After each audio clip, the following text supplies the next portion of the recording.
Hey, what's going on, guys? This video is going to be kind of an info dump. I want to give you guys as much information as I can. I'm going to cover things that I think are important to understand, general tips to keep in mind as you progress, and some things I think can still confuse some people. My first tip is don't blindly trust tooltips. Something I tell people on my stream is rule number 1 for Throne and Liberty is don't read the tooltips.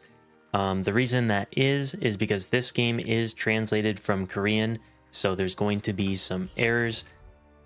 One example being Ascending Slash here. The last line reads, for each heavy attack, collision prone duration increases by 1 second. How that works is if you heavy attack your Ascending Slash, it'll extend the duration by 1 second. You cannot continuously extend the duration for every successful heavy attack like it would read. So keep that in mind. Not everything is as it reads. You might have to test some things out. Just don't blindly read something and say, okay, it tells me it does this, it must do this. Just put a little thought into it, test things out. If you're not sure, ask questions. But remember, rule number 1 for Throne and Liberty is don't read the tooltips. Something I get asked all the time or get people confused about is the weapon mastery. So I'm going to explain how the weapon mastery actually works. In general, it works for the weapon that it's for. So the dagger mastery affects the dagger abilities, and the greatsword mastery affects the greatsword abilities, and so on for all the weapons. If you have a defense or a utility like movement speed, that will be active whenever the weapon is in your hands. So that happens in 2 places, right? You can walk around with the daggers in your hands, like I do all the time, because I want my mastery active for the daggers all the time. Or when you use a greatsword skill, the greatsword is now in your hands. So it will switch to the greatsword mastery during that time. I will lose movement speed, and I will lose my all evasion, I will lose my buff duration, my cooldown speed. All these passive utility and defensive perks fall off when I use a greatsword skill. But I want the evasion and the movement speed all the time, so I run around with a dagger. Some people think it works differently, but it does not. The crit damage here does not affect the greatsword. The heavy attack here does not affect the dagger, and vice versa. So you get the mastery for the weapon when it's in your hands, and it's in your hands when you use that ability. I hope that kind of clears things up. I hope I didn't confuse people too bad, but that is how the mastery works. Since we're talking about mastery, one thing to note is you will not be gaining mastery until you're level 49 or 50. You gain mastery from contracts and co-op dungeons. You get it from this training due. You only get training due from, like I said, contracts and the co-op dungeons, which you're going to probably wait until you're level 50. You could do them sooner. I don't recommend spending your points or your tokens on the low-level dungeons. Save them until you're level 50, and you're going to be doing your contracts from level 49 to 50. But until then, do not be surprised if you're level 0 or level 1 mastery. That is completely normal. Just get to level 50 and start doing your contracts. One of the strongest tools at your disposal in this game is the Lithograph Book. You can turn unwanted basic items into more expensive rare items. A common one would be the Hermit Shroud here. This isn't too rare of an item, but you can turn 4 blue cloaks into a Hermit Shroud. Keep an eye out if anything in here or anything in your inventory can be put into the Lithograph Book. Maybe you can get some lucent out of it, even if you don't need the item personally. For me, I'm going to be doing the Slaughter Collar because I'm going to be running melee evasion. And if you're running melee evasion, you're running this. The only way to get this is either Kawazan or here. So pick up the actual item from here, and then you can trade it out with the marketplace with the lucent you obtain elsewhere. Quick explanation over the stats page, because I think this is important. I still think if you're brand new to the game, you should follow a build and continue to ask questions, but the general rundown on how stats kind of work in this game there is a diminishing return system. There is no such thing as a soft cap or a hard cap on any of these stats. They just become less and less valuable the higher you stack it. The easy example is critical hit. If you stack to 1,000, that's about a 50% chance. The equation here, because how this reads is every 10 points, you get about 1%. The key word there is about, because that 1% goes down the more you get. So at 500, it's about a 66% chance, or rather, it's a 33% chance to crit. And then at 1,000, it's at 50%. And then if you jump to 1,500, it's a 60% chance to crit. So if you can recognize those numbers, they are going down, or rather not going up at the same rate. Each of those, we're increasing our crit by 500, but we're not getting the same value out of that 500 crit.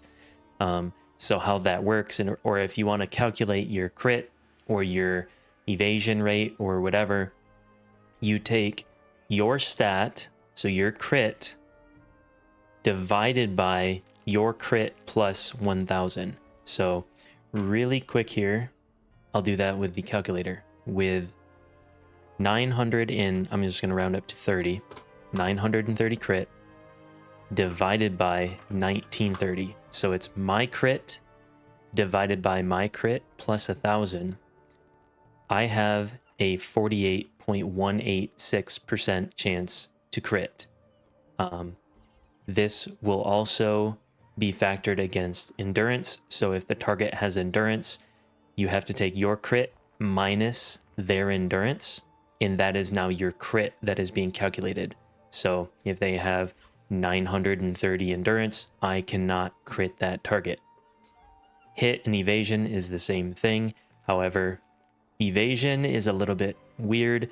You have to have evasion more than their hit. If it is less, they hit you every time. Every bit of evasion more is what you calculate. So 1,500 evasion, 1,500 hit, they're going to hit you every time. If you have 2,000 and they have 1,000, you have 1,000 positive on the evasion. You have a 50% evasion rate.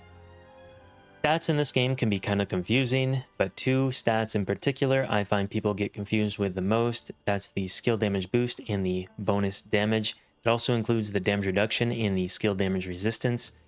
Skill damage boost is multiplicative, while bonus damage is additive. So the skill damage boost, how you calculate how much of a percentage increase that is, I have 326.8 divided by 1326.8. So that is my stat divided by my stat plus 1,000 gives me a 24.63% damage increase, multiplicative on everything.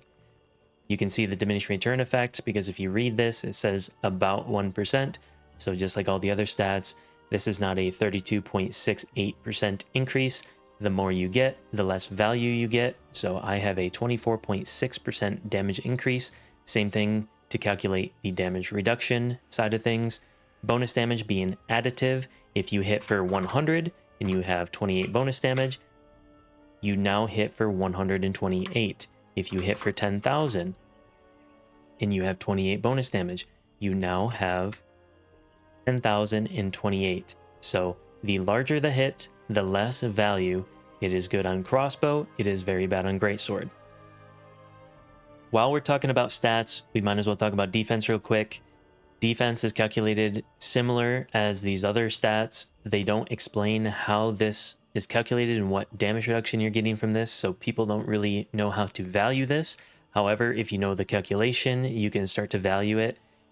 So the calculation, the melee defense here, I have 2,005 melee defense. You take your melee defense, or any defense rather, divided by your defense plus 2,500. So that would be 4,505 for me. That gives me a 44.5% damage reduction versus melee. You can do that for all your defense, and this will help you calculate how big of an increase one piece of gear is compared to the other. That is how you calculate the defense. I think defense can be significantly undervalued because it affects all damage. It is not RNG like evasion or endurance, but it is hard to just stack it, which is why it's not very talked about. Something you may not want to waste your time on is farming open world mobs, not open world dungeon mobs, the actual open world mobs just out and about. These require no currency to kill. You can kill them indefinitely, which means they have low drop rates. So don't expect them to drop the item that you want from them. Go do anything else, earn Lucent, buy the item off the marketplace. If they buff the drop rates, we can rethink that, but currently drop rates are so bad, I do not recommend this unless you have a near infinite amount of time. Since we're talking about not farming open world monsters, let's talk about open world dungeon monsters. These guys are good to farm. They have very good drop rates as long as you have abyssal contract tokens. Every time you kill one of these open world dungeon monsters, and you have these tokens, the drop rate is increased. If you have no tokens, expect bad drop rates. But with the tokens, these are very good places to farm. A cool thing this game has is it allows you to morph into certain shapeshifts, and certain shapeshifts allow you to be non-aggressive versus normally aggressive monsters. These are all aggressive monsters. You can see the orange health bars, which means if I run too close, they will aggro to me. But if I morph into this spider, they are now yellow. That means they are non-aggressive and I can run through. This is really nice for PvP, and you can learn which morphs make each monster non-aggressive depending on where you're at. Certain morphs have other special abilities. I'm not going to dive too deep into that. Just wanted to point out that you can obtain shapeshifts versus certain monsters and they will become non-aggressive. When we get to start doing our contracts, how I like to prioritize things is I'm going to take the loot bag that they can give you. That can give you some very big valuable items for Lucent early on. Outside of that, you want to use your contracts for these growth stones. These ore here are used to craft growth stones along with polished crystals. So this is used to craft armor stones. This is for accessory stones. In the red rubrics, which are not on here, are for the weapon stones. I also prioritize the weapon stones a little bit above the armor and the accessories. I want to max my armor, or rather my weapons, ahead of my armor and accessories, just because I want to do more damage early on, and I think that is more valuable. So prioritize your weapons, try to finish those out. Do not completely neglect your armor and accessories, just a little bit of a priority on the weapons. Something you may not know is there is a time-gated milestone system. They time-gate events, world bosses, riftstone boonstones, and open world dungeons behind this milestone system. These are basically time-gated objectives that must be completed, and you go one step at a time. So don't expect all content to be unlocked at launch. One thing you for sure want to do in this game is join a guild, whether you're going to be in one of the top guilds or just some random guild or even your own personal guild. Join a guild, make a guild, whatever, because you want access to this guild vendor, because this is one of the only ways that you can get health potions. You have to buy these out daily. Do your best to remember to buy out your daily potions for sure, otherwise you may run out. The other materials in this vendor are also nice to buy out. Some of these are rare, like trait conversion stones you'll probably be wanting to buy out. You're going to want to have some of these Queen's Venom's neutralizer when you fight Queen Bellendir, which is one of the arc bosses in tier 1. Mana potions. I don't use these a whole lot anymore, but if you're having mana issues, make sure you have a few of these. Just remember to utilize this vendor, and you can only utilize this vendor if you're in a guild. Speaking of vendors, we might as well talk about the Sundries Merchant. He's going to sell you your World Tree leaves. You need these for your Amatoid to be able to heal you. He also sells the Stellarite. This is a 10% damage increase. This is the cheaper Stellarite. This is what you're going to use most of the time, but do not use this too early on easy content. Try to use this sparingly on PvP only or difficult dungeons if you need that little bit of extra damage. But You're not going to want to spend your Solent on this early on. More than likely, Solent is going to be a bottleneck for you. So be sparing with your Stellarite, but you can get some here. You can also craft Stellarite. It is just fairly limited. You won't be able to craft as much as you would like. So careful with that. He also sells you weekly contracts for the open world dungeons around the world, depending on which dungeons are unlocked at the time. I'm not 100% sure if we're going to get these contracts on release. We may have to wait for some milestones to be completed, but all of these open world dungeons, you can choose to select contracts for that and go and complete them there. You can buy 6 of those a week. You also get the tower contracts. You can buy 3 of these a week. That is for the secret dungeon tower. They give you select floors. You might get the 16th floor or whatever. You do 3 of those for some added rewards. And they also sell daily food limits. This is your cooking supply. So you want to buy this guy out if you want to level your cooking, which I highly recommend. This is pretty cheap. Buy these guys out. Help yourself out down the road. This game's pretty well optimized, but if you want to get the most frames that you can in very populated PvP scenarios, or maybe even a PvE world boss, if you don't want to lag out, or if you just want to have smoother experiences, higher FPS, make these changes. Starting off, we got the character, scroll all the way down, show others amatoys. I have that permanently off. Graphics, quality, all the way down to the bottom. Hair strands, always permanently off. Scrolling back up, when I enter the very populated areas, I'd go from epic character count, usually down to either low or medium, depending on how many people are there and how the game is feeling at that time. But to be safe, drop it down to low.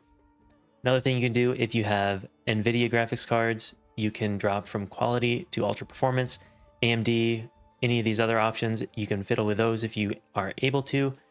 Back to the gameplay, character. The other big one that you want to toggle or change when you enter very populated areas is these skill effects. Default, you see everybody's abilities being used all the time. This changes to only yours, your party, or your guild. I usually go to party so I can see my healer's heals, but making these changes every time you enter those very populated areas severely helps your performance. If you're still here, thanks for watching. I hope you guys learned something. As always, you can catch me live on Twitch for any questions. I'll be live as much as I can during launch, so stop in and say hi. If you liked the video, make sure to like and subscribe to see more in the future, and I'll catch you guys in the next one.